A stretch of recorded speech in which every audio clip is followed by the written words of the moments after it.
Сәуірдің 26-сынан бастап өңірлерге отандық Казвак вакцинасы қолданысқа берілді. Алғашқылардың бірі болып денсаулық сақтау министрі Алексей Цой коронавирусқа қарсы отандық вакцинаны алды. Енді тұрғындардың Спутник V мен Казвак екпесін алу мүмкіндіктері бар. Қазақстан вакцина шығару бойынша әлем өндірушілерінің ондығына кірген, ал екпе алғандардың саны бойынша 177 мемлекеттің ішінде 52-ші орында тұр. Бүгінгі ең маңызды міндет азаматтарымызды коронавирусқа қарсы вакцинациялаумен жаппай қамту болып табылады.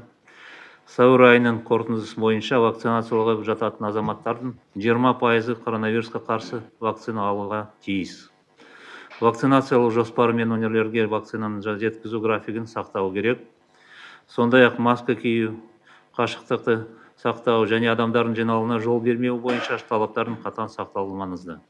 Қазіргі таңда эпидемиологиялық қаупі жоғары 10 өңір тіркелген. Нұр-Сұлтан, Алматы, Ақмола, Ақтөбе, Атырау, Батыс Қазақстан қалалары қызыл аймақта болса, Түркістан мен Солтүстік Қазақстан облысы жасыл, ал қалған өңірлер сары аумақта. Қазақстан әлем рейтингінде коронавирус инфекциясын жұқтыру бойынша 108, ал өлім көрсеткіші бойынша 107-ші орында тұр. Бүгінгі күні елде 311.400 адам вирус жұқтырған, 295.940 жазылып, 3.599 адам қайтыс болған.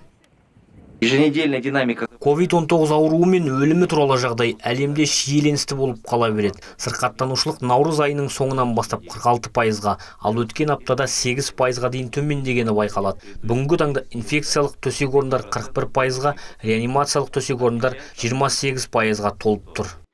26 сәуірден бастап кәсіпкерлік нысандарда ашық қосымшасын кеңінен іске қосу жұмыстары басталды. Енді ашық қосымшасы аясында театрлар мен кинотеатрлардан басқа дәмханалар, мейрамханалар, сауда ойын-сауық орталықтары мен спорт объектілері, оның ішінде фитнес залдар ашылуға дайын. Соңғы тәулікте Қазақстанда 2284, Солтүстік Қазақстан облысында 26 адам вирус жұқтырған. Ақнұр Қайырбек, Первый Северный телеарнасы.